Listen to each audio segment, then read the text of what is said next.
आज हम क्या करेंगे, देखो today we will discuss about interference. ठीक है, हमने क्या बोला था स्टार्टिंग में ही कि ray optics was not able to explain interference and diffraction and polarisation. ठीक है, तो इनकी वजह से ही हमें रे ऑप्टिक्स से वेव ऑप्टिक्स में शिफ्ट करना पड़ा। So now we will study how wave optics is able to explain about interference. तो इंटरफेरेंस को हमने ऑलरेडी साउंड वेव्स और स्ट्रिंग वेव दोनों में हमने इंटरफेरेंस के बारे में पढ़ा था। And we already know that interference के लिए you require waves to be added from two coherent sources। ठीक है, तो टाइप्स ऑफ सोर्सेस हमने ऑलरेडी पहले ही देख रखा है। कोहेरेंट सोर्सेस क्या होते हैं, इनकोहेरेंट सोर्सेस क्या होते हैं। ठीक है, कोहेरेंट सोर्सेस में फेज डिफरेंस जो है between the two arriving waves at any point that has to remain constant। ठीक है, तो टाइम के साथ वेरी नहीं होना चाहिए। अगर वो कांस्टेंट है तो इट टर्न्स आउट दैट के एंड ओमेगा, ठीक है, wave number and angular frequency both automatically become constant. ठीक है, सर ऑटोमेटिकली बिकम सिंक। ठीक है, दो दो जो वेव्स आपके ऐड हो रहे हैं उनका k and omega they turn out to be same, equal. और दूसरा हमने देखा था इनकोहेरेंट सोर्सेस। इनकोहेरेंट सोर्सेस में क्या होता है कि फेज डिफरेंस जो है वो टाइम टू टाइम चेंज होता रहता है एंड ओमेगा एंड के दे माइट बी डिफरेंट। ठीक है, तो अभी हम वही चीज़ देखेंगे, interference of light.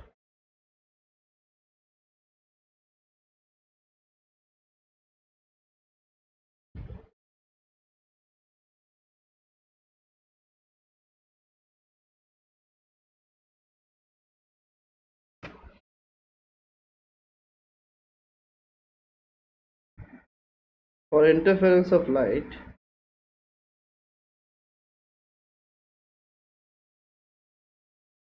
we require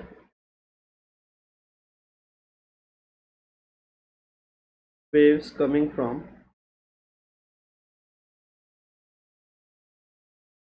two coherent sources।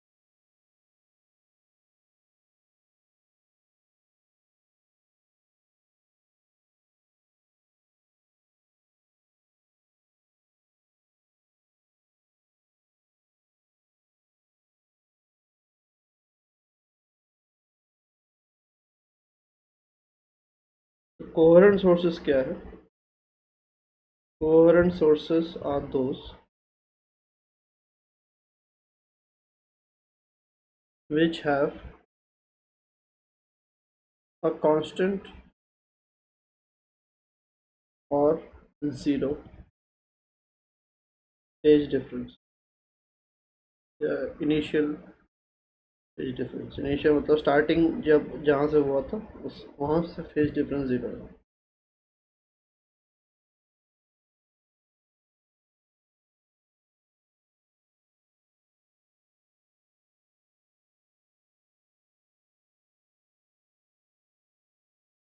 ठीक है, तो एज अ रिजल्ट अगर ये होता है k and omega are same.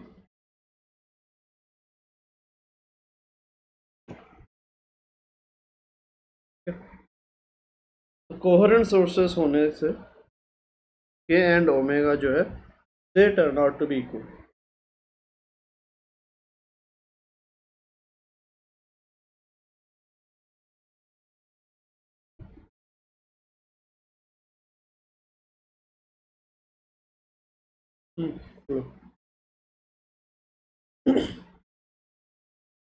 Rajesh,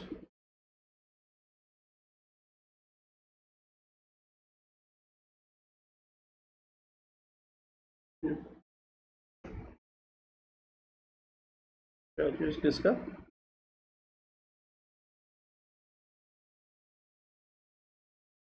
हाँ, एडी और बीसी इस लेंथ में रिलेशन है ना, आया क्या? ठीक है, वो देखते हैं, डिस्कस करेंगे उसको।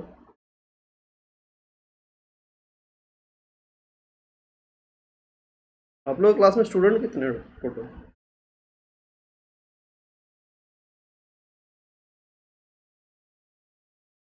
दोनों क्लास मिला के कितने हैं, किसी को पता है?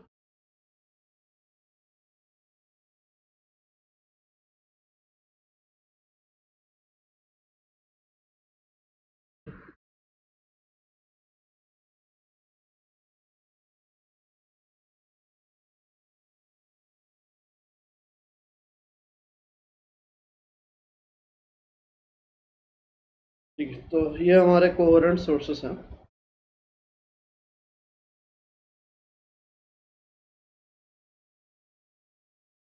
तो अभी देखते हैं, मैं कोहेरेंट सोर्सेस अगर आपको चाहिए,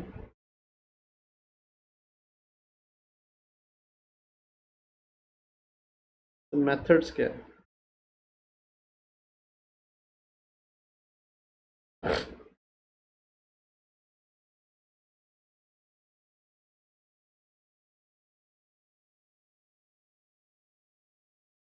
ये कोहेरेंट सोर्सेस ऐसे आपको रेडीली अवेलेबल नहीं मिलता,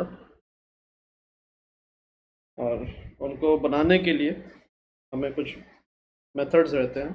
तो प्रिडोमिनेटली दो ही टाइप के आपके मेथड्स हैं जिससे कोहेरेंट सोर्सेस बन सकते हैं। ठीक है, ब्रॉड कैटेगरी हम बता रहे हैं, उसमें भी तरीके अलग अलग हम देखेंगे क्या क्या है। तो एक आपका है डिवीजन ऑफ वेव फ्रंट।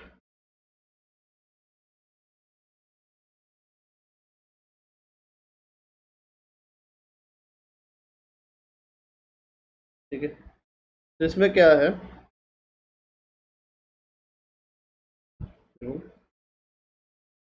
एक ही वेव फ्रंट से, ठीक है, जैसे हमने हाइगन्स प्रिंसिपल में बताया था कि एक वेव फ्रंट में all the points on the wave front act as secondary sources, ये हमने बताया था। अगर हम इसी वेव फ्रंट में से दो सोर्सेस किसी तरह बना लेते हैं, ठीक है, तो वो सोर्सेज ऑटोमेटिकली कोहेरेंट रहते हैं, बिकॉज वो एक ही सोर्स से पहले तो आए थे। ठीक है, और उसी में से दो सोर्स आपके बने हैं। यहाँ पे देखो क्या होगा, मान लो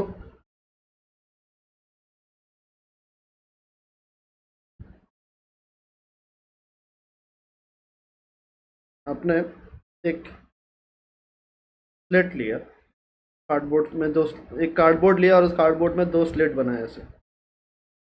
ठीक है, ये ओपनिंग है क्या, ये एक और ओपनिंग है, and the slits are very much small. अब मान लो कि इधर से आपका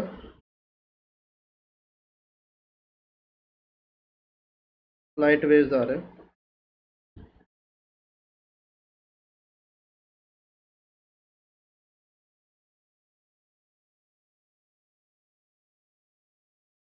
ठीक है, तो ये वेव फ्रंट जब पहुंचेगा यहाँ पे फ्रॉम दिस पर्टिकुलर सोर्स, तो ये वेव फ्रंट का ये वाला पॉइंट और ये वाला पॉइंट अभी आपका सेकेंडरी सोर्स बन जाएगा, और सेकेंडरी सोर्स बनने के बाद आगे का जो वेव्स है वो इन्हीं में से निकलेंगे। ठीक है, तो यहाँ पे हमने सोर्स एक था एस, इसमें से हमने दो सोर्सेज बनाए S1 एंड S2, और कैसे बनाया, एक वेव फ्रंट से इनको हमने ऑब्टेन किया। फिर this method of obtaining coherent sources is known as division of wave front. ठीक है, तो इस चीज़ को आप डायग्राम बना के रखो।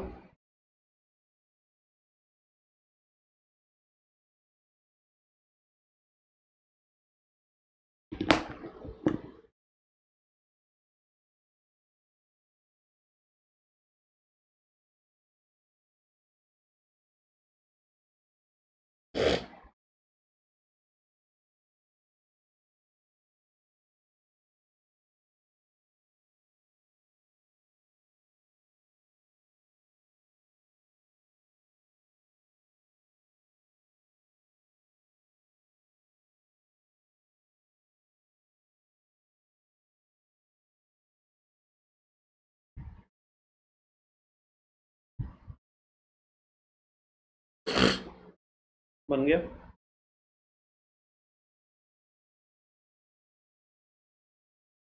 अगला मेथड देखो,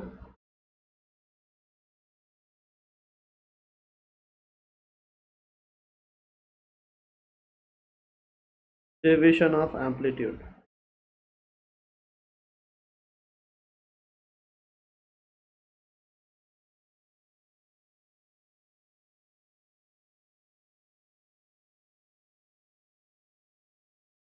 इसमें क्या होता है,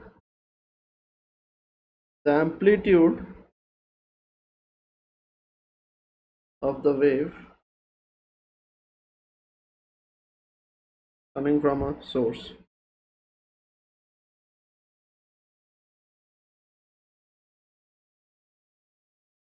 is divided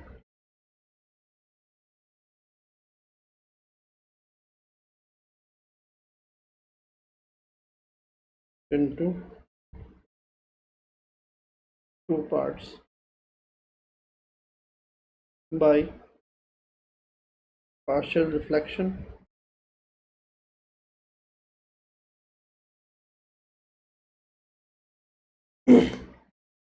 and partial transmission।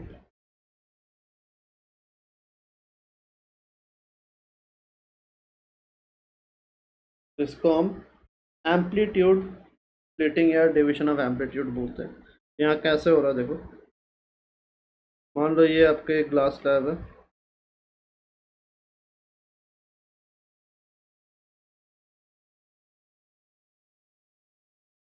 यहाँ पे लाइट रेज आके गिर रहे हैं, तो पहले सरफेस पे थोड़ा बहुत आपका रिफ्रैक्ट होगा, थोड़ा बहुत आपका रिफ्लेक्ट भी होता है, फिर यहाँ से भी रिफ्लेक्ट होगा,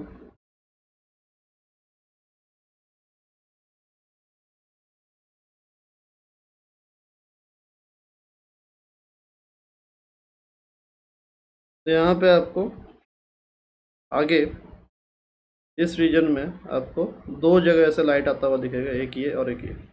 यहाँ पे फ़र्क क्या आएगा देखो, सिंस लाइट आपका यहाँ से थोड़ा बहुत रिफ्लेक्ट होके आ रहा है और फिर इधर से भी थोड़ा बहुत ही रिफ्लेक्ट होके आएगा, तो दोनों की एम्पलीट्यूड में फ़र्क रहेगा। ठीक है, फ़र्क इन द सेंस यहाँ पे अगर मान लो 50% हर रिफ्लेक्शन पे मान लो 30% आपका रिफ्लेक्ट हो रहा है लाइट और बाकी ट्रांसमिट हो रहा है, तो यहाँ पे अगर 100% इंसिडेंट हुआ है, 30% इधर आपको मिलने वाला है। ठीक है, और बाकी 70% इधर जाएगा, फिर इधर से वापस 70% का भी 30% ही आपका रिफ्लेक्ट होने वाला है और फिर इधर से वो निकलेगा। ठीक है, तो वही चीज़, तो हुआ क्या है, दोनों के एम्पलीट्यूड में फ़र्क है। तो आपको दिखेगा क्या कि ये वाला लाइट जो है ऊपर वाला, this is coming from a source S1 and this light is coming from a source S2 और इनके एम्पलीट्यूड में फ़र्क है। ठीक है, तो ये आपको दिखने वाला। तो फिर ऑब्वियसली यहाँ पे अगर कोई पॉइंट आप लोगे तो इससे एक आएगा, एक लाइट इससे पहुँचेगा, एक लाइट इससे पहुँचेगा और फिर वहाँ पे इंटरफेरेंस होने वाला है। ठीक है, डिफरेंट एम्पलीट्यूड का इंटरफेरेंस। तो this is known as the method of division of amplitude. तो इसको बना के रखो।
पता हो गया।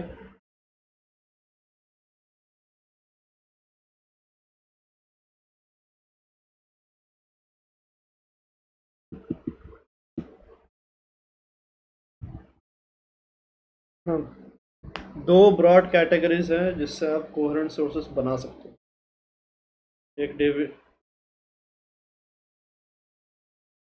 फेज डिफरेंस इनिशियल, जहाँ जब निकले थे, जैसे S1 से जब एपॉक भी आप बोल सकते हो, दिस इज ऑल्सो, दिस में ऑल्सो भी टर्म्ड एज एपॉक। जब निकले थे S1 और S2 में, मान लो कि 5/3 का फेज डिफरेंस है, ठीक है, तो ये जितने वेव निकलेंगे हर एक में 5/3 का ही फेज डिफरेंस होना चाहिए स्टार्टिंग पॉइंट में। That is what coherent sources में, या तो 5/3 या तो जीरो, मतलब जो भी रहेगा कांस्टेंट होना चाहिए, टाइम के साथ वेरी। ऐसा नहीं कि पहले सेकंड यहाँ पे पाई/3 का दोनों में, जो दोनों से जो वेव निकल रहा है उसमें पाई/3 है, अगले सेकंड यहाँ पे दोनों में से जो वेव निकल रहा है इसका पाई/2 है। तो ऐसा नहीं होना चाहिए, टाइम के साथ वेरी नहीं करना चाहिए। हाँ, एम्पलीट्यूड फर्क।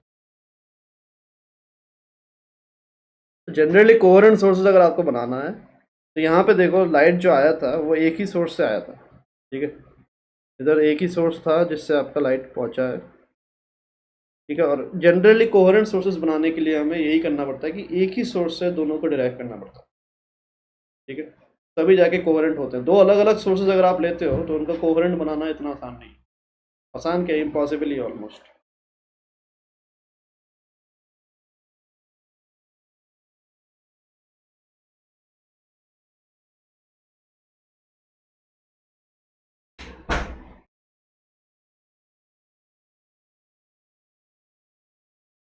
यही बोल रहे हैं कि एक ही सोर्स से हमें दो कोहेरेंट सोर्सेज बनाने पड़ते हैं, ठीक है। तो इधर एक सोर्स है, इसमें से ये दो सोर्स आपके बने, और यहाँ पे जो इंटरफेरेंस आपको मिलेगा, ठीक है, वो इन दोनों सोर्सेज के लाइट की वजह से होगा, क्योंकि ये दोनों आपके जा रहे हैं, तो ये इस सोर्स से, ये इस सोर्स से एसोसिएटेड है,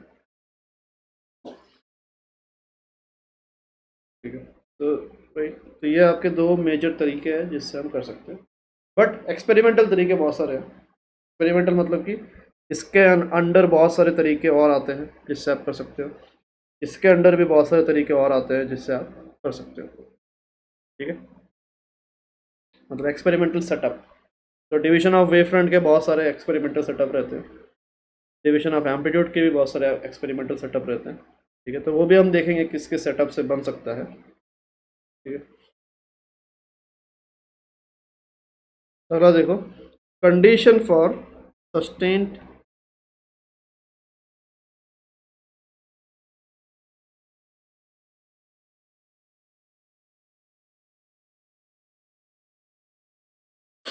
and contrasting interference pattern.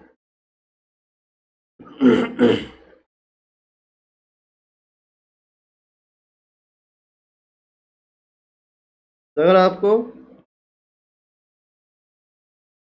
Sustained और कॉन्ट्रास्टिंग इंटरफेरेंस पैटर्न चाहिए, मतलब कि ऐसा नहीं कि एक सेकंड बना और अगला सेकंड आपका खत्म हो गया, वही चीज़ होता है अगर आप इनकोहेरेंट सोर्सेज लेते हैं, ठीक है। तो वहाँ पे क्या होता है, इंटरफेरेंस पैटर्न हर सेकंड चेंज होता रहता है, ठीक है, और जितनी फ्रीक्वेंसी लाइट की होगी उस हिसाब से वो हर सेकंड में उतना टाइम्स चेंज होगा। तो अगर आपको सस्टेन इंटरफेरेंस चाहिए, मतलब कि ऐसा इंटरफेरेंस पैटर्न जो आपको हमेशा सेम दिखे, और कॉन्ट्रास्टिंग मतलब कि आपको देख के वो चीज़ समझ में आना चाहिए, ऐसा नहीं कि सब कुछ आपको घुल मिल गया, ऐसा नहीं होना चाहिए। तो इस चीज़ के लिए क्या क्या रिक्वायरमेंट है, सस्टेन्ड एंड कॉन्ट्रास्टिंग, वो चीज़ हम देखते हैं क्या क्या कंडीशंस इसमें है। तो सबसे पहला जो आपका इम्पोर्टेंट पॉइंट है, तो अगर आपको सस्टेन्ड चाहिए तो we require two coherent sources,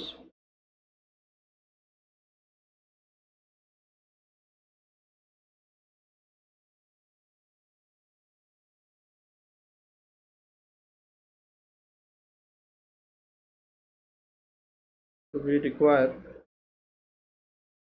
to coherent sources preferably obtained from a single source.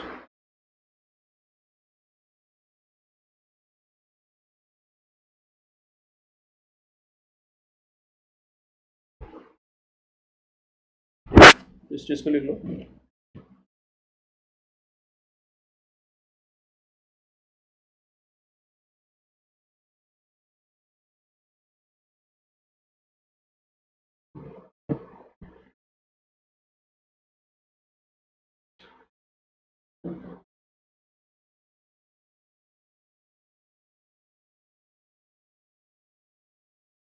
और दूसरा लिखो आप,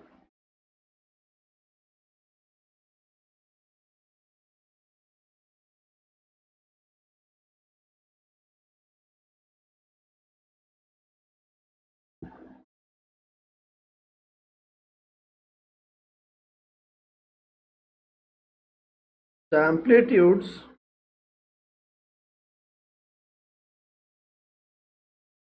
of the two sources, the two coherent sources,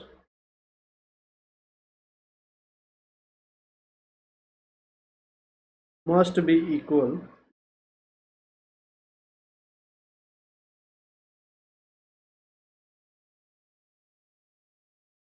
for best contrast.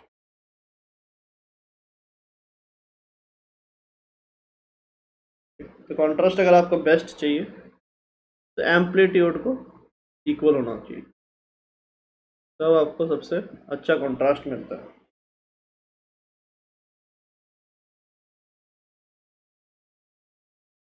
तो अगर आपके एम्पलीट्यूड्स अलग अलग है तो वहाँ पे क्या होता है, आपको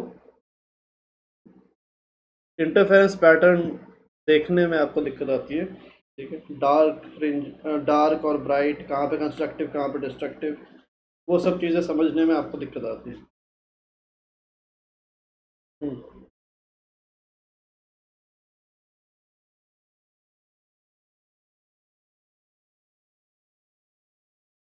हाँ।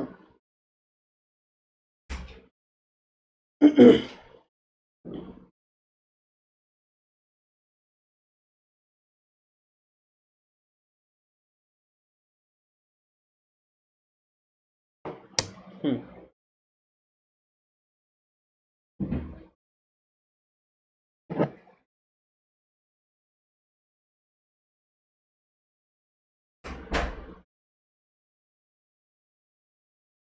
एक पर्टिकुलर वेवफ्रंट में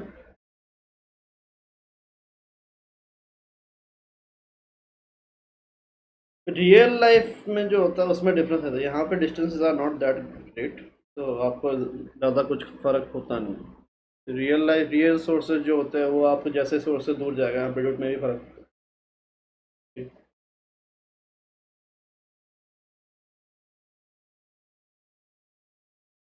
डैम्पिंग भी रहता है, बहुत सारी चीज़ें और भी फैक्टर्स रहते हैं, तो डिस्टेंसेस इतने ज़्यादा नहीं है।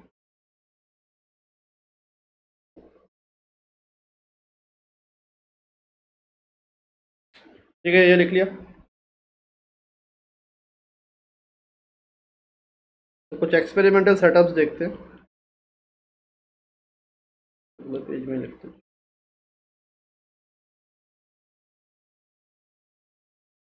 few experimental setups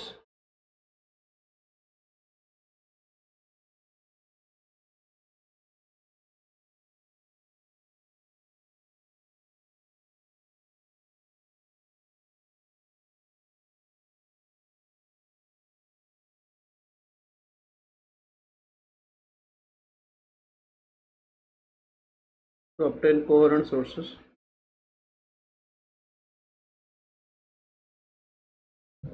एक तो आप एक सोर्स रख दो और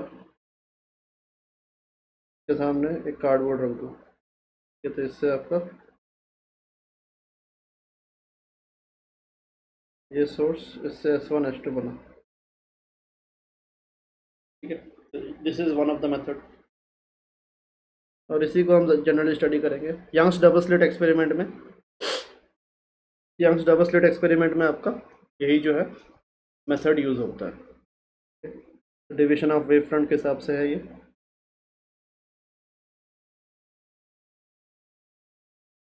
अगला देखो, अगर आप दो लेंसेज को काट दो बीच में से, कॉन्वेक्स लेंस को,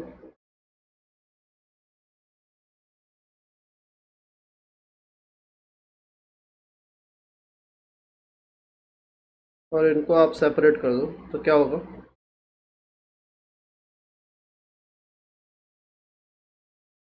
ये आपको दो अलग अलग लेंस मिलेंगे, 1 और 2, और इनका प्रिंसिपल एक्सिस 1 और ये प्रिंसिपल एक्सिस 2, ऐसा आएगा। ठीक है, तो ऑब्जेक्ट आपका ये है, तो ये वाला जो आपका लेंस है, इस प्रिंसिपल एक्सिस के हिसाब से एक इमेज बनाएगा। ठीक है, कहीं यहाँ पे बनाएगा, S1 मान लो। ठीक है, तो ये अपने प्रिंसिपल एक्सिस के हिसाब से ये वाला लेंस एक और इमेज बनाएगा इसका। ठीक है, ये ऑब्जेक्ट बन जाएगा, इसका इमेज वो ऐसा बनाएगा। ठीक है, इस लेंस के लिए ऑब्जेक्ट ऐसा रहेगा, या उल्टा आप मान सकते हो, तो इसके लिए ऑब्जेक्ट ऐसा होगा, इसका ऐसा बनाएगा वो इमेज, तो यहाँ पे S1 होगा। ठीक है, सिमिलरली इसके लिए ऑब्जेक्ट ऐसा होगा, इमेज वो ऐसा बनाएगा, तो ये आपका S2 वाला पॉइंट होगा।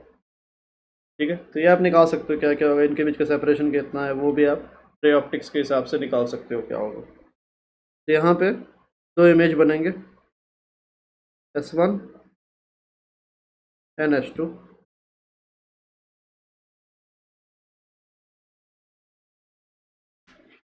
ठीक है,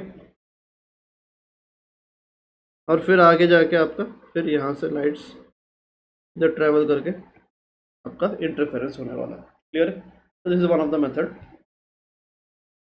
तो सोर्सेज का लोकेशन भी आपका यहाँ पे जो है इम्पॉर्टेंट है। ठीक है, सोर्सेज कैसे बन रहा है, कहाँ बन रहा है, मतलब इंटरफेरेंस में जब हम साउंड में कर रहे थे तो वहाँ पे हमने देखा था कि सोर्सेस ऐसे वर्टिकल रहे और ऐसे हॉरिजॉन्टल रहे, तो उससे पार्ट डिफरेंस में के रिजल्ट में एक फ़र्क आता है, D cos theta D sine theta का। ठीक है, तो वो चीज़ का आपको ध्यान रखना है। एक और आपका है मिरर, मिरर से बना सकते हो आप। मान लो आपके पास प्लेन मिरर है,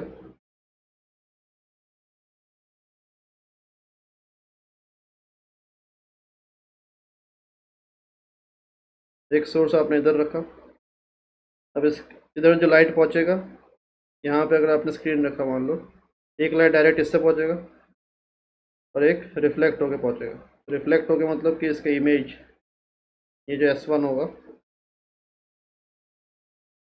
ये दोनों आपके क्या बन जाएंगे, सोर्सेस बन जाएंगे।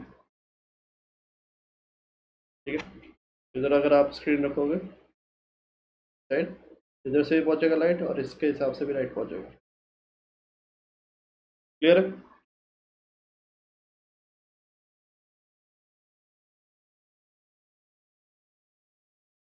फिर आपका बाई प्रिज्म जो आपके उसमें रहेगा, बोर्ड के बुक में, बोर्ड के बुक में इसी को फॉलो किया हुआ, फ्रेनेल्स बाई प्रिज्म मेथड। यहाँ पे क्या होता है देखो,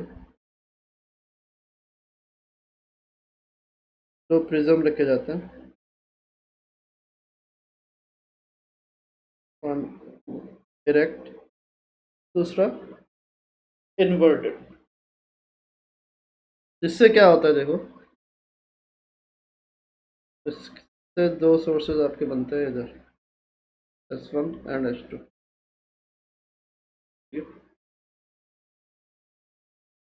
So this is known as the Fresnel's biprism method.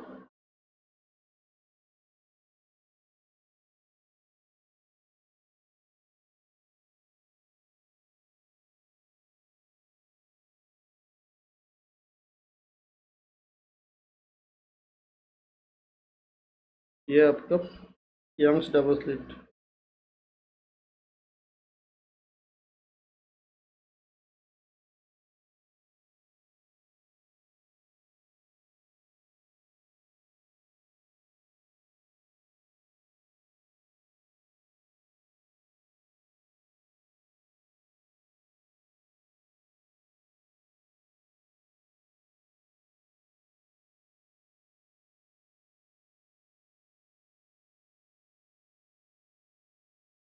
ये आपका है। ये बना लो सारे, दो और भी है वो भी देखते हैं, या फिर इसी में छोटा करके बना देते हैं।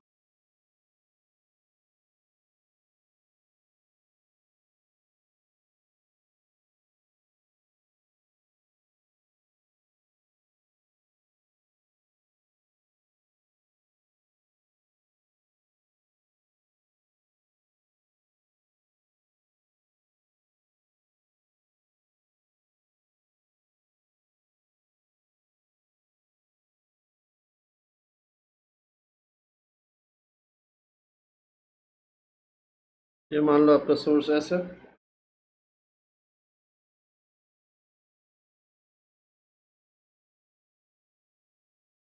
आपने मान लो एक ऐसा लेंस लिया जिसका अपर पार्ट और बॉटम पार्ट में रिफ्रैक्टिव इंडेक्स अलग अलग है, ये म्यू 1 है, ये म्यू 2 है, ठीक है। इससे क्या होगा, दो अलग अलग इमेजेस बनेंगे, एक इधर बनेगा, एक इधर बनेगा। ये मान लो S1 है और ये S2, तो ये हॉरिजॉन्टल लाइन वाले सोर्सेज बन गए, फिर आगे इंटरफेरेंस आपका होता रहेगा, ठीक है। तो ऐसा हमने क्वेश्चन भी किया है, ठीक है, रे ऑप्टिक्स में।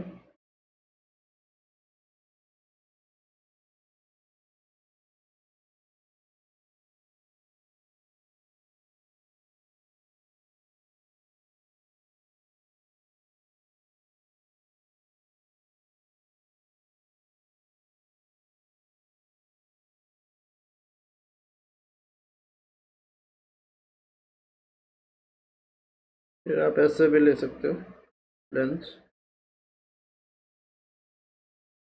ठीक है। तो एक डाइवर्जिंग एक कन्वर्जिंग है नीचे, इससे क्या होगा, एक आपका सोर्स अदर साइड बनेगा कॉन्वेक्स वाले से, उसके वजह से, ठीक है। और एक सोर्स इस साइड बनेगा, S1 मान लो, इसको S2 मान लो, ऐसा। फिर आगे आपका इंटरफेरेंस होगा इन दोनों से।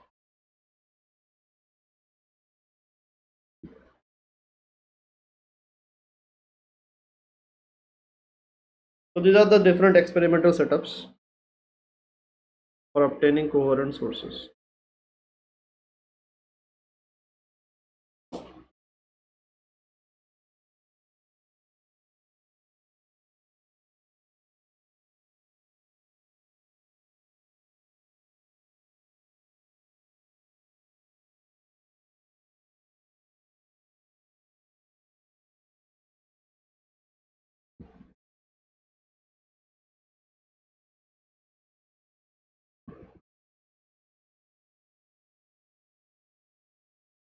दो क्यों बने,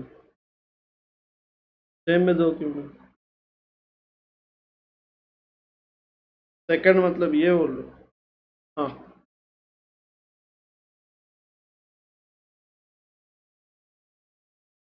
इसमें डिफरेंट नहीं है, सेम ही है।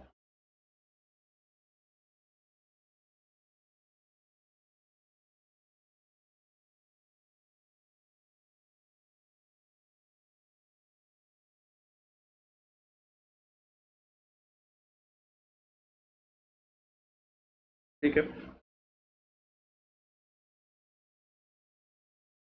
चलो अभी देखो, now let us talk about Young's double slit experiment.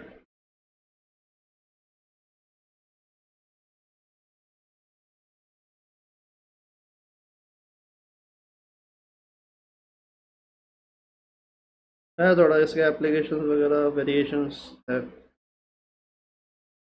Advance में यही रहेगा इस चैप्टर में, आगे डिफ्रैक्शन भी आएगा, एडवांस में डिफ्रैक्शन नहीं है, ठीक है। मेंस के लिए ही आपका डिफ्रैक्शन पढ़ना पड़ेगा, और पोलराइजेशन भी मेंस में ही आता है, एडवांस में बस यंग्स डबल स्लिट एक्सपेरिमेंट तक ही लिमिटेड है, ठीक है। जिसका हम शॉर्ट फॉर्म में YDSC बोलेंगे। इसका सेटअप तो हमने ऑलरेडी देख ही लिया है, एक सोर्स, उसके सामने एक कार्डबोर्ड हमें रखना है जिस पे दो स्लिट्स बने हुए हैं,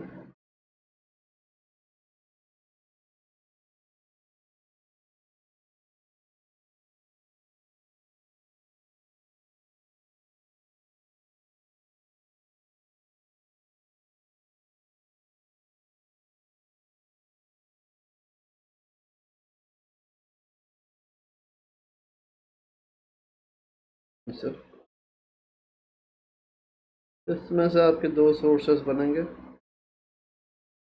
S1 S2, ठीक है। और फिर आगे क्या होगा,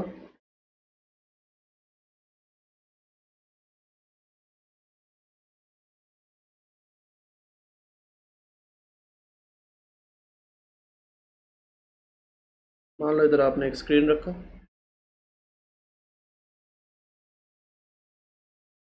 जनरली क्या होता है, सेपरेशन बिटवीन द, ये आपका बहुत ही एक एग्जैजरेटेड डायग्राम है।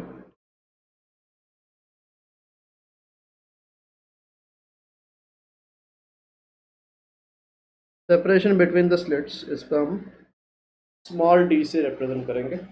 और ये जो आपका सेंट्रल लाइन है, इसको आप एक्सटेंड करो तो separation between the cardboard and the screen,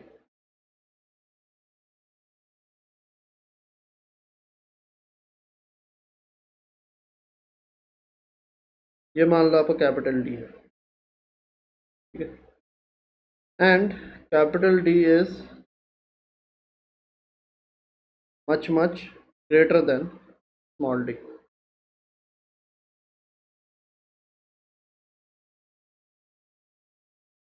ठीक है। तो इसके रिजल्ट्स हमने ऑलरेडी इंटरफेरेंस में, साउंड के जो इंटरफेरेंस है वहाँ पे भी हमने डिस्कस किया था। अगर आपका स्क्रीन बहुत दूर होता है कंपेयर टू द सोर्सेस, तो इससे क्या फ़र्क पड़ता है, इससे फ़र्क ये पड़ता है कि जब भी लाइट आपका किसी पॉइंट पे इंसिडेंट होगा, मान लो या स्टार्टिंग दिस पर्टिकुलर पॉइंट, ये तो यहाँ पे दो लाइट्स आपके आ रहे हैं, एक S1P और एक S2P, दो आपके वेव्स इस पॉइंट पे रीच किए। अब दोनों waves, since the distance is very very larger, ठीक है, इसकी वजह से क्या होगा, इसकी वजह से ये जो दो वेव्स आपके पहुंच रहे पॉइंट पी पे, ठीक है, उनका एलिवेशन क्या रहने वाला है, सेम। ये चीज़ हमने डिस्कस किया था, ठीक है।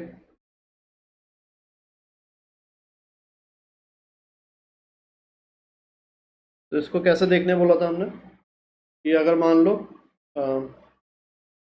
एक पीछे वाले वॉल में अगर हमने दो बहुत ही आसपास दो हमने नेल्स अगर वॉल पे हमने पिन किया, और वहाँ से दो स्ट्रिंग्स हमने जोड़ के दूसरे opposite side of the room किसी एक पॉइंट पे हम दो स्ट्रिंग्स लेके गए, ठीक है। तो अगर दूर से आप देखोगे तो दोनों स्ट्रिंग्स ऑलमोस्ट आपको पैरेलल ही दिखने वाला है, दोनों स्ट्रिंग्स में एंगल का फर्क आपको कुछ भी नहीं दिखेगा, ठीक है। तो this is just because the separation between this two points is very much lesser compared to the distance between the slits and the screen, ठीक है। तो ये d बहुत ज़्यादा बड़ा है, इसका आउटकम यही होगा, all elevations will be same, ठीक है। नॉट ओनली दिस, बीच में अगर कोई पॉइंट और भी लो वहाँ पे भी आपको ये एंगल थीटा ही मिलने वाला है। तो ये आपका मान लो पॉइंट P का हाइट जो है कहाँ से है, ये this is from the central line, central line से इसका हाइट y है मान लो। तो since all these angles are equal, these two lines are also almost parallel। Diagram में तो नहीं दिख रहा, डायग्राम हमारा बहुत ही एग्जैजरेटेड है, स्टार्टिंग से बता रहा हूँ। तो यहाँ पे ये दोनों लाइंस आपका ऑलमोस्ट पैरेलल है, अगर पैरेलल है तो इनके बीच का पार्ट डिफरेंस, ठीक है, यहाँ पे पॉइंट P पे जो वेव्स आपके रीच कर रहे हैं, ठीक है, एक इधर से एक इधर से, दोनों का K एंड ओमेगा सेम, मतलब कि वेव लेंथ वगैरह सब कुछ सेम है। इधर से आपका जो वेव जा रहा है इतने x, ये डिस्टेंस मान लो आपका x1 अगर है, ये डिस्टेंस आपका मान लो अगर x2 है, ठीक है। तो x1 लेंथ में इसका कौन सा फेज आपको मिलेगा और x2 लेंथ में कौन सा फेज मिलेगा, वो कैसे डिसाइड होगा, वो इनके पार्ट डिफरेंस से डिसाइड होता है कि पॉइंट P पे S1 का वेव और पॉइंट P पे S2 का वेव जो दो अराइव कर रहे हैं एट द सेम टाइम, उनके बीच में फेज डिफरेंस कितना होगा, वो डिसाइड करेगा कि पॉइंट P पे आने के बाद एडिशन किस टाइप का होने वाला है, ठीक है। Interference is nothing but addition only. तो पॉइंट P पे एडिशन किस टाइप का होगा, that is decided by the phase difference of the two arriving waves और phase difference of the two arriving waves कौन कौन डिसाइड करता है? That is decided by the path difference. ठीक है, तो डेल्टा फाई, तो यहाँ पे फेज डिफरेंस जो होगा delta phi, that would be k times delta x, या फिर बेटर इसको अगर आप x1 लेते हो, इसको अगर आप x2 लेते हो, तो के x2 माइनस x1, ये आप बोल सकते हो।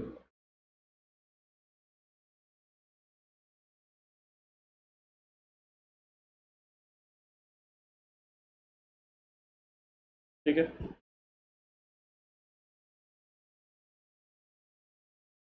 तभी ये पाथ डिफरेंस कैसे निकालें?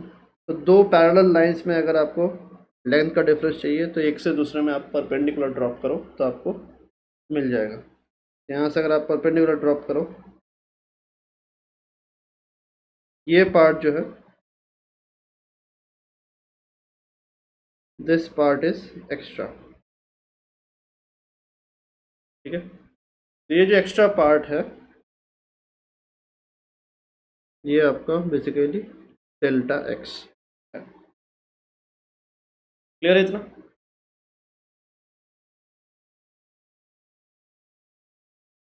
और बाकी टेक्निकलिटीज़ जो है वो सब हमने ऑलरेडी साउंड में डिस्कस कर रखा है। ठीक है, तो वहाँ से आपको एक बार वीडियो भी देखोगे तो आपको समझ में आ जाएगा इंटरफेरेंस में क्या क्या चीज़ें था।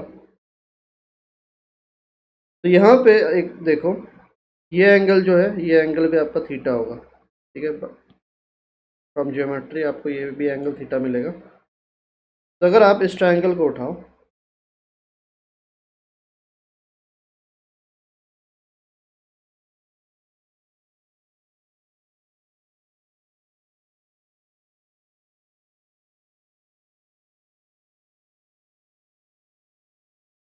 ठीक है, तो इस ट्रायंगल में आपको क्या मिलेगा?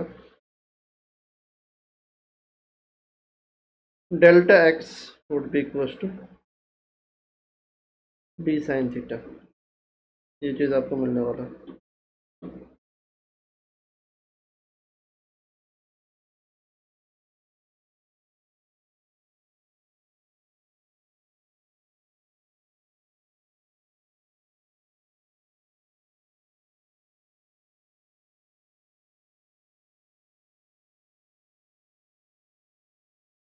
तो ये लिख लो आप।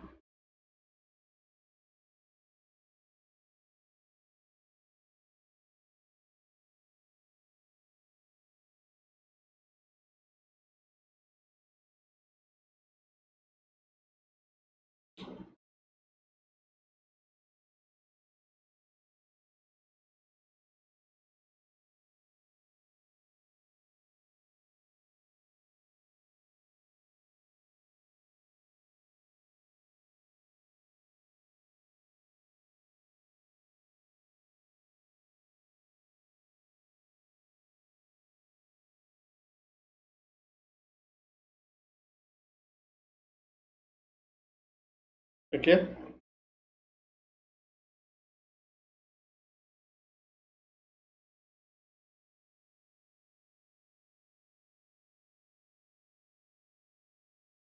तो अगर आप पैराक्सियल रेस को लेते हो, ये मतलब कि पॉइंट ओ के आसपास अगर आप कंसिडर करोगे, देन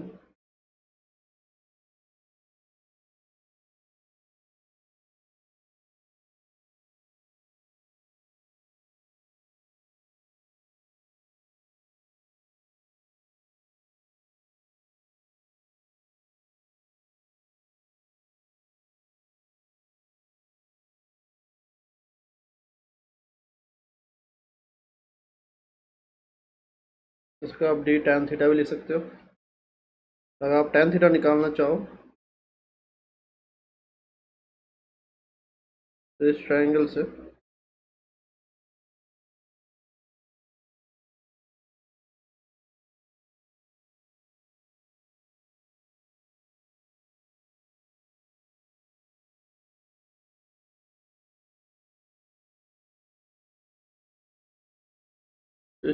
आपका टैन थीटा जो है वो भी निकल जाएगा।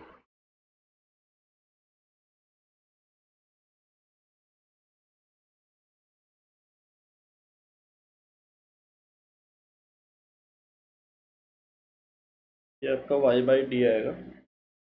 तो डेल्टा एक्स का आप ले सकते हो dy/d। तो यहाँ पे आपको इसका ध्यान रखना है, थीटा स्मॉल होगा तो ही। यहाँ पे बहुत सारे क्वेश्चंस में आपको ऐसा दिया रहेगा कि 30 डिग्री एलिवेशन पे क्या था, ठीक है, तो वहाँ पे आपको ये अप्रोक्सीमेशन काम नहीं आएगा dy/d। This is only for small values of angles, ठीक है। तो अगर 30 डिग्री 60 डिग्री वहाँ पे अगर आपको पूछा है तो डेल्टा एक्स को आप सीधा dy/D आप नहीं ले सकते, वहाँ पे डेल्टा एक्स आपका d sin थीटा जो है वही आएगा, ठीक है। If elevation angle theta is large,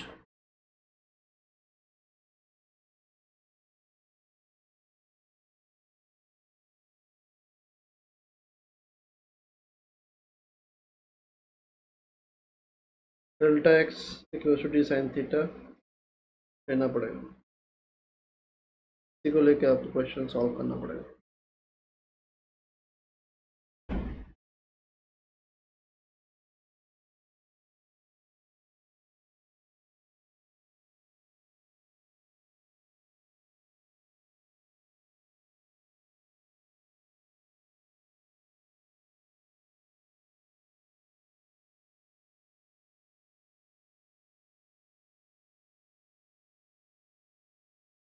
ठीक है, हो गया इतना।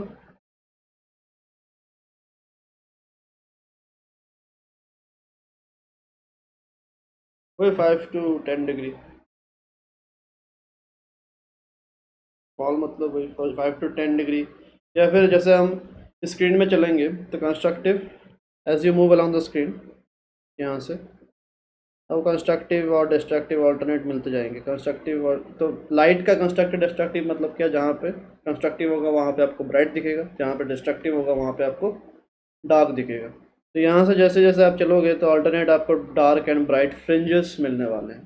ये फ्रिंजेस मतलब स्ट्रेट लाइन जैसे। तो ये डार्क एंड ब्राइट फ्रिंजेस जो है वो आपको मिलेंगे। तो सिमिलरली आप आसपास के जैसे first fringe, bright fringe, second, third, fourth, तो ये अगर आप देख रहे हो तो वहाँ पे एंगल जनरली स्मॉल ही रहता है। बट अगर आपको बोल दिया कि एलिवेशन पॉइंट पी का अगर 30 डिग्री है, 60 डिग्री है, वहाँ पे क्या चल रहा है, तो वहाँ पे डेल्टा एक्स को आपको ये लेना पड़ेगा। अगर आपको मान लो फ्रिंज भी ऐसा बोल दिया 50th 60th ब्राइट फ्रिंज, उसमें क्या हो रहा है, तो वहाँ पे भी आपको ऐसा ही लेना पड़ेगा, ठीक है। फ्रिंज मतलब क्या बोलोगे आप, इसको एक फ्रिंज बोल सकते हो। जैसे लड़कियां के स्ट्रिंग्स बनाते हैं वही फ्रिंज है आपके फ्रिंजेस। जैसे ब्लैक हेयर है, उसमें आपके बीच बीच में आपके कुछ स्ट्रिक्स आपके होते हैं डिफरेंट कलर के, तो उनको आप फ्रिंजेस भी बोलते हैं। कॉन्ट्रास्टिंग लाइंस को हम फ्रिंजेस बोल देते हैं।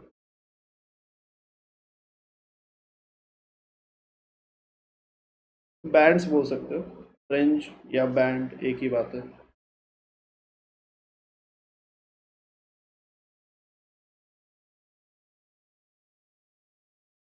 ठीक है, लिख लिया इतना।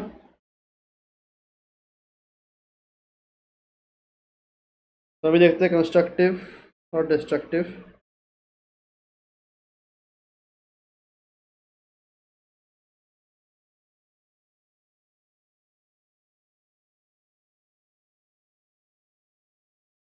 हाँ हाँ, सब वेव मैकेनिक्स पूरा उसी पे डिपेंडेंट है।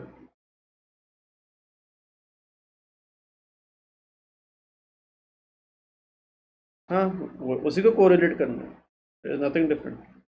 वहाँ पे कम साउंड और ज़्यादा साउंड था, यहाँ पे ब्राइट और डार्क होगा, बस खत्म, ये डिफरेंस है और कुछ नहीं।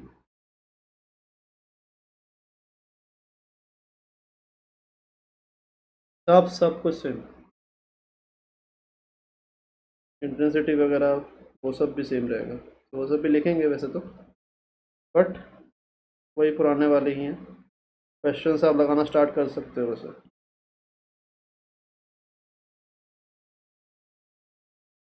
बस थोड़े सेटअप्स में मॉडिफिकेशन जैसे होते हैं, YDSC के मॉडिफिकेशन, ये तो आपका जनरल सेटअप है।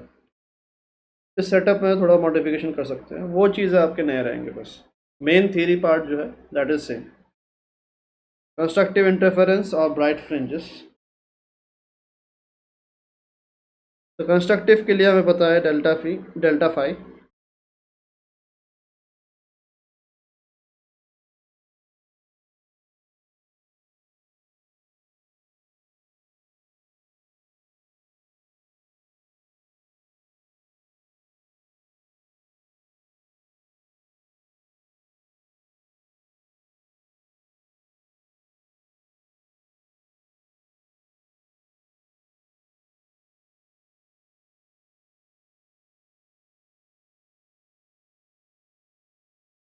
ये 2n पाई इस कैटेगरी का होना चाहिए, वेर n 0 से स्टार्ट करके कुछ भी हो सकता है। ठीक है, तो अगर आप इसको मॉडिफाई करो, k की जगह 2 पाई/लैम्डा अगर आप पुट करो, ये 2n pi delta x equals to n lambda आ रहा है। ठीक है, तो ये आपका पार्ट डिफरेंस का कंडीशन है। Path difference should be of this order.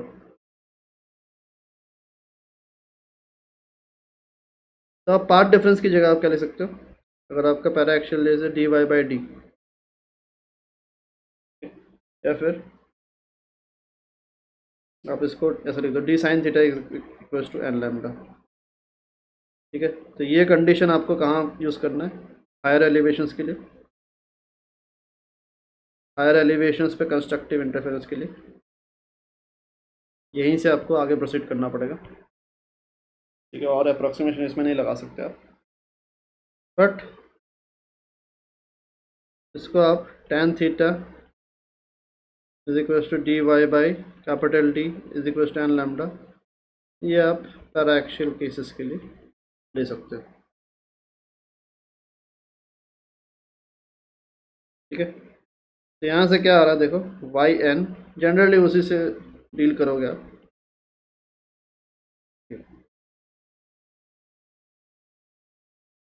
ये जो अल्टरनेट आपके एक के बाद एक सक्सेसिव ब्राइट फ्रिंजेस जो है वो आपको इन लोकेशंस में मिलेगा, starting from n equals to 0। सारे इंटीजर से आपको लेने हैं।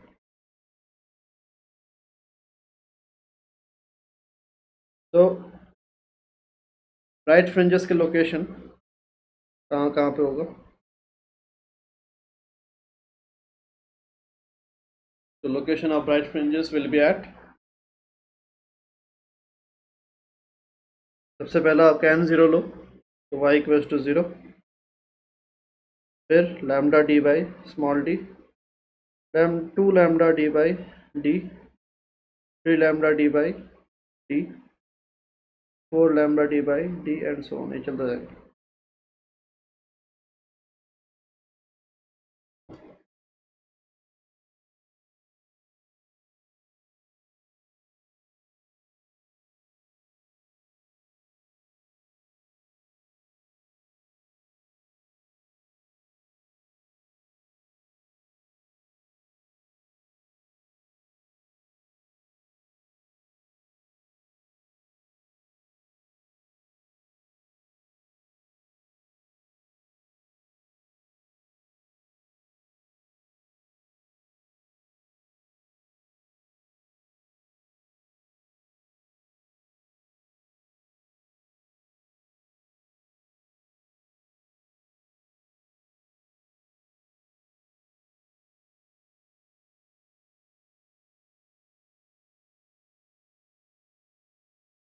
ठीक है, देखते हैं।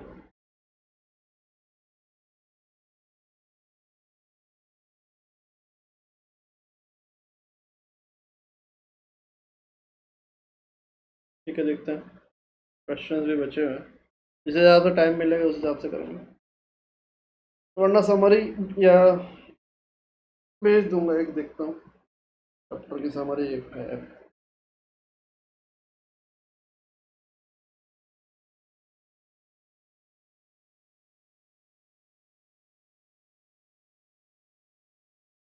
ठीक है, हो गया ये।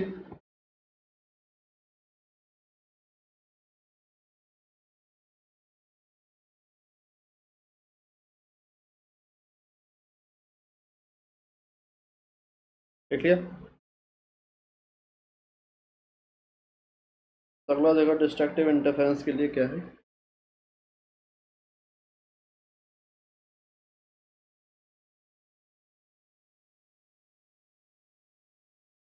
आप लोगों को वर्क ऑफ द वीक मिला हुआ है ना?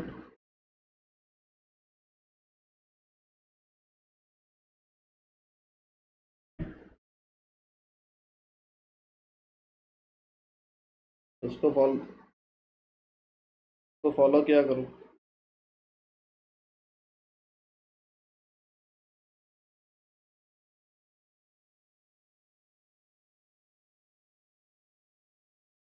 डिस्ट्रक्टिव इंटरफेरेंस इसमें क्या होगा देखो।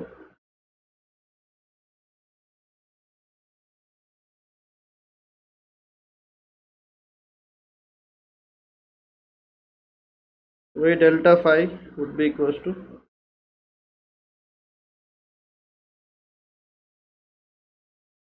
2n-1 times pi. यहाँ पे अगर आप ऐसा लेते हो n आपका 1 से स्टार्ट होगा, और वेव ऑप्टिक्स में हम इसी को प्रेफर करेंगे, 2n-1 वाला, 2n+1 वाला नहीं। n को 1 से स्टार्ट करवाना डिस्ट्रक्टिव के लिए, कंस्ट्रक्टिव के लिए 0 से स्टार्ट होगा, बट डिस्ट्रक्टिव के लिए 1 से हमें स्टार्ट करवाना है। तो यहाँ से डेल्टा एक्स आपका वही के डेल्टा एक्स अगर आप पुट करोगे तो ये आपको मिलेगा n-12 टाइम्स लैम्डा, ऐसा आएगा। ठीक है, यहाँ पे आप d sine theta n-12 lambda, ये फॉर हायर एलिवेशंस।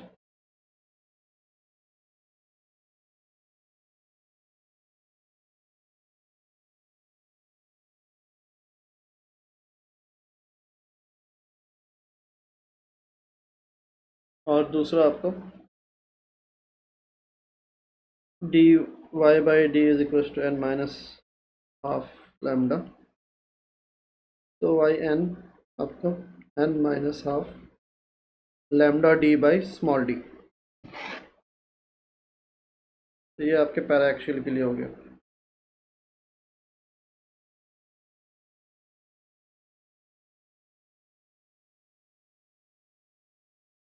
ठीक है, तो यहाँ पे लोकेशन क्या होगा,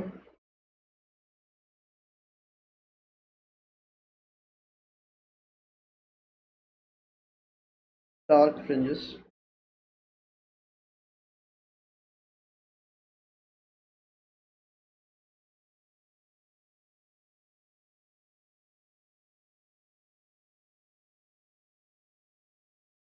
ऊपर भी आप डार्क फ्रिंजेस लिख कर रखो।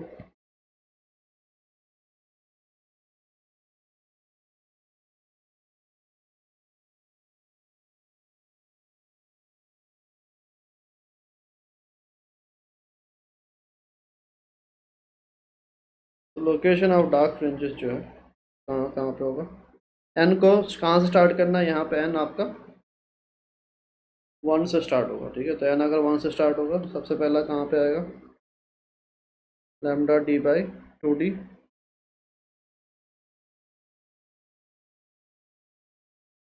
फिर आपका 3 लैम्डा डी बाई 2d,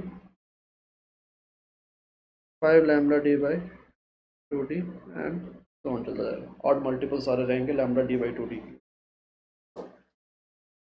ठीक है, तो यहाँ पे अगला हम देखेंगे फ्रिंज विड्थ।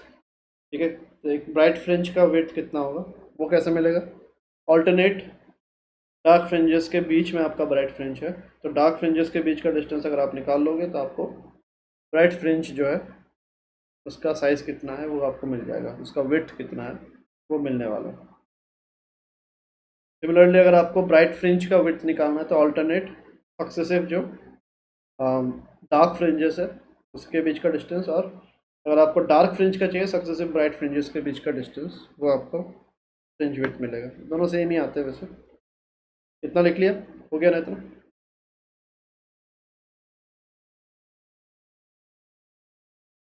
तो ऑल दिस डिस्टेंसेस, ये जो डिस्टेंसेस हम बता रहे हैं, all this distances are measured from the central line. O से सेंटर पॉइंट जो है वहाँ से मेजर किया जा रहा है। तो यहाँ से आप लैम्डा डी बाई डी पे जाओगे, एक ब्राइट मिलेगा, इसका और ट्वाइस करोगे, एक और ब्राइट, फिर एक और ब्राइट, एक और ब्राइट, और इसके बीच बीच में आपके डार्क बनते जाएंगे। अगर डार्क फ्रिंज का विड्थ देखो तो वो दो ब्राइट के बीच का जो सेपरेशन है वो होगा। अगर आप ब्राइट का देखो तो वो दो डार्क के बीच का सेपरेशन होगा। क्लियर है ये चीज़? तो फ्रिंज विड्थ कितना आएगा देखो,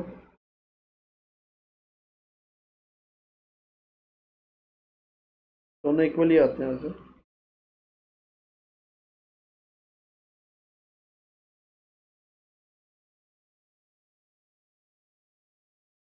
इसको हम बीटा से डिनोट करेंगे, fringe width. Bright fringe width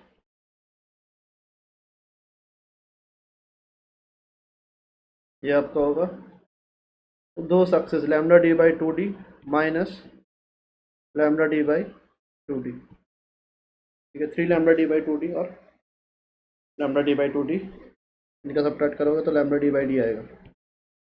और डार्क फ्रिंज का width, dark fringe lies in between two successive क्या ब्राइट फ्रिंजेस।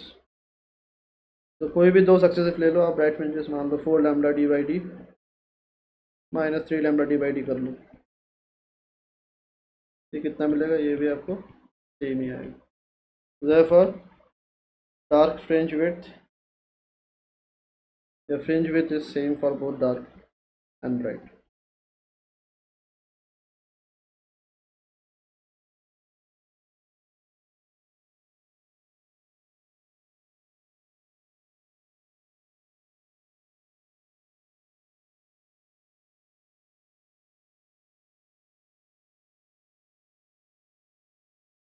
ठीक है, और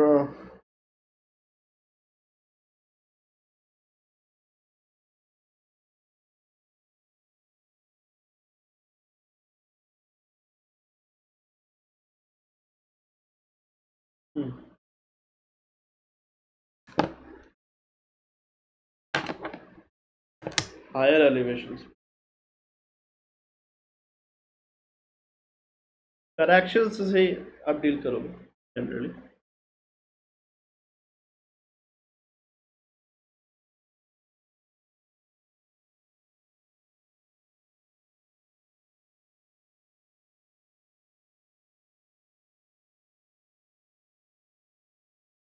तो दियर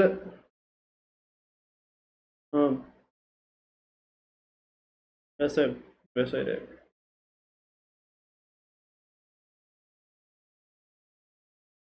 एक और आपका एंगुलर फ्रिंज विड्थ, मतलब कोई भी अगर आप फ्रिंज लो वो एंगल कितना सबटेंड कर रहा है।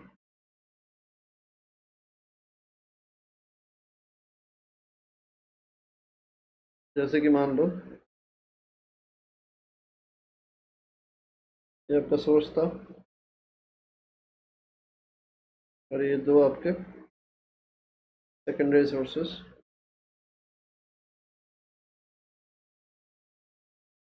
ये आपका सेंट्रल लाइन, ये स्क्रीन।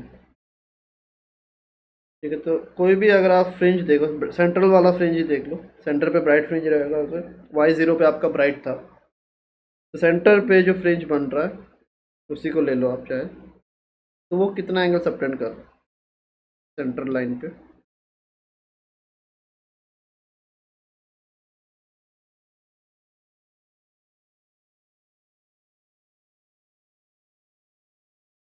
तो this is basically angular fringe with theta. ये थीटा कितना होगा, ये डिस्टेंस कितना, ब्राइट फ्रिंज का width lambda D by D, या कोई भी फ्रिंज का विड्थ आपका लैम्डा डी बाई डी है, और सेपरेशन आपको डी पता है, तो थीटा आपका होगा s equal to r theta कर सकते हो आप।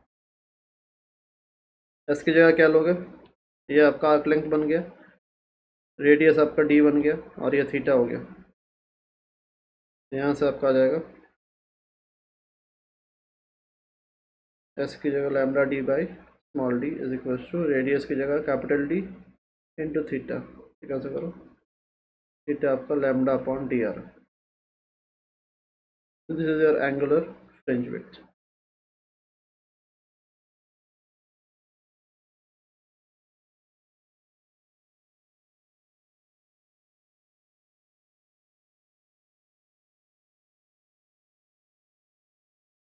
थीटा एफ आप लिख सकते हैं इसको, थीटा एफ लिख दो।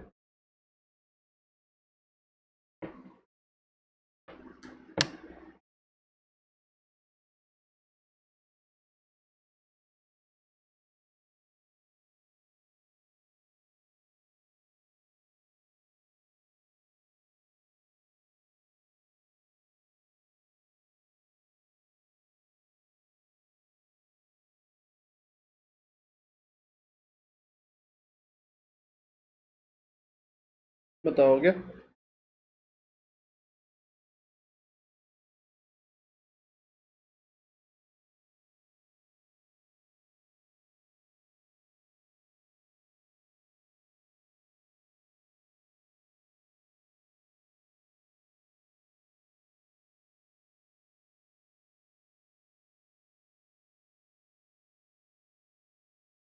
थीटा एफ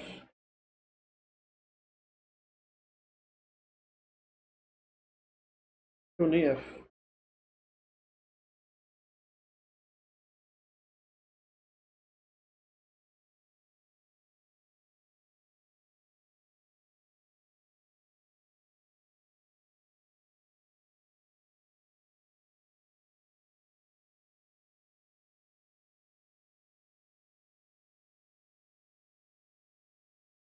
तो इंटेंसिटी वाला अगर आप पार्ट देखो, इंटेंसिटी और रिजल्टेंट एम्पलीट्यूड, वो सब अगर आप देखो तो जनरल फार्मूला स्ट्रेट अवे लिख दे रहा हूँ मैं, ठीक है। इसकी थ्योरी जो है, थ्योरी वाला पार्ट आपको साउंड में मिल जाएगा, ठीक है, उसी को आप रेफर करो।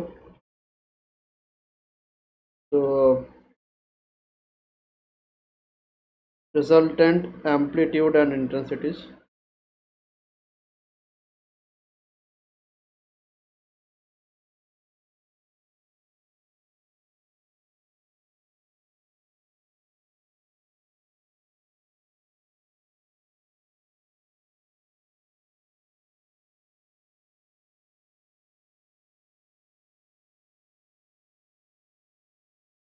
ए रिजल्टेंट कितना होगा, under root A1 square plus A2 square plus 2A1 A2 cos delta five, और एम आई आर कितना होगा, I1 plus I2 plus 2 root I1 root I2 cos delta five. These are your general equations, ठीक है।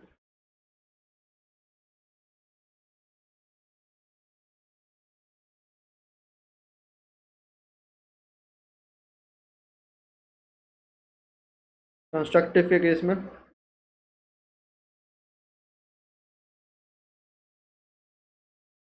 A R जो है वो कितना आएगा, A1 प्लस A2, और आई आर आपका आएगा root I1 plus root I2 इसका होल स्क्वायर, ठीक है।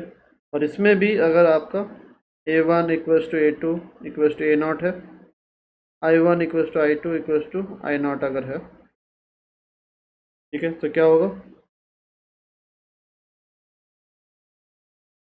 इसमें से आपको मिलेगा A R is 2 times A0, I R is 4 times I0, ठीक है। तो ये I1 I2 कैसे डिफरेंट होगा यंग्स डबल स्लिट एक्सपेरिमेंट में, अगर आपने जो स्लिट्स बनाए हैं, स्लिट्स का विड्थ अगर आप डिफरेंट करते हो, ठीक है, तो उसके हिसाब से वो चेंज हो जाता है, ठीक है। विड्थ ऑफ द स्लिट पे वो डायरेक्टली प्रोपोर्शनल रहता है। तो कुछ क्वेश्चंस आपको ऐसे भी मिलेंगे जहाँ पे width of the slit has been changed, ठीक है। एक का मान लो दूसरे का 4 टाइम्स हो गया या 2 टाइम्स हो गया, तो वहाँ पे आपका I1 I2 प्रोपोर्शनैलिटी के हिसाब से लेना पड़ेगा, ठीक है, directly proportional to fringe width करके।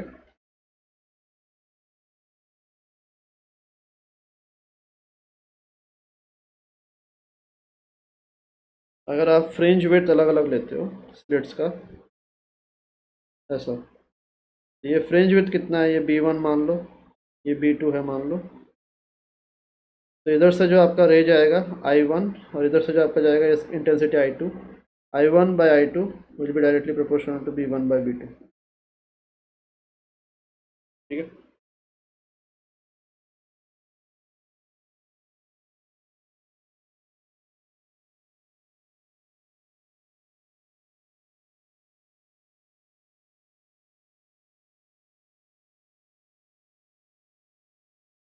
फ्रिंज विड्थ या फ्रिंज विड्थ के स्क्वायर के साथ रहता है, एक बार देख लेना इस चीज़ को। और डिस्ट्रक्टिव के लिए सिमिलरली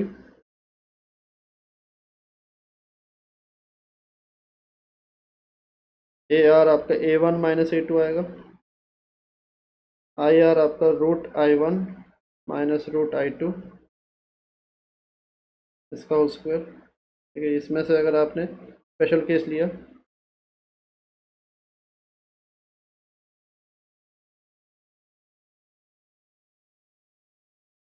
ए आर आपका 0 आएगा, आई आर आपका 0 आएगा।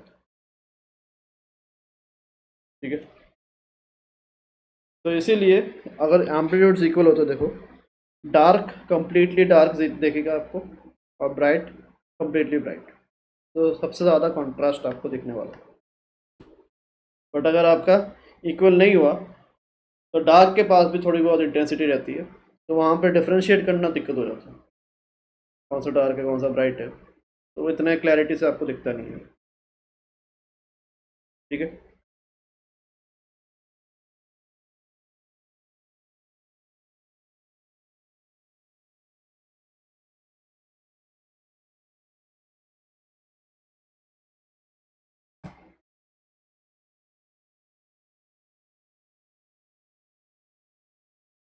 तो ये आपका बेसिक थ्योरी वाला पार्ट जो है वो हो गया। कल हम मॉडिफिकेशंस करेंगे, और आज आपको वर्क ऑफ द वीक जो है वो कंप्लीट करना है। ठीक है, वर्क ऑफ द वीक आप लोगों को आ चुका है, कौन से क्वेश्चंस करने हैं, क्या करना है क्या नहीं। ठीक है, तो मंडे से लेके वेडनेसडे तक का सारा कंप्लीट करना है आपको। क्लियर है?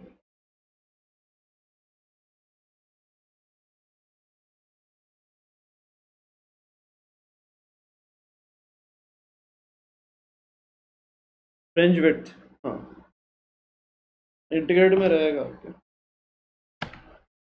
चेक करने दो।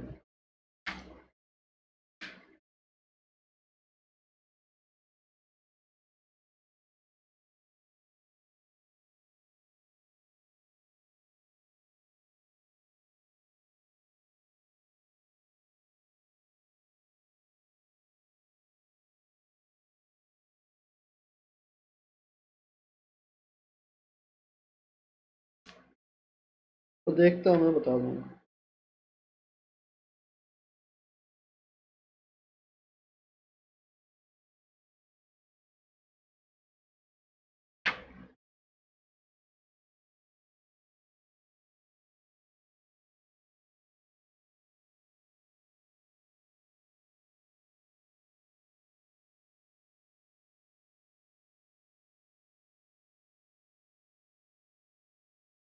देखता हूँ मैं क्या होगा इसका, बता दूँगा।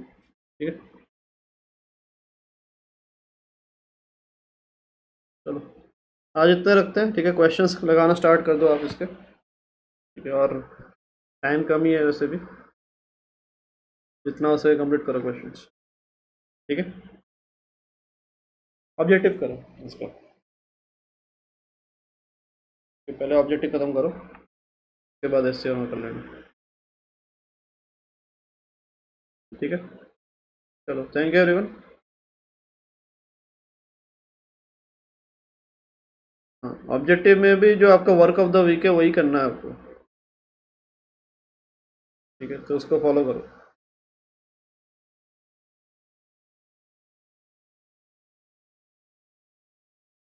किसका?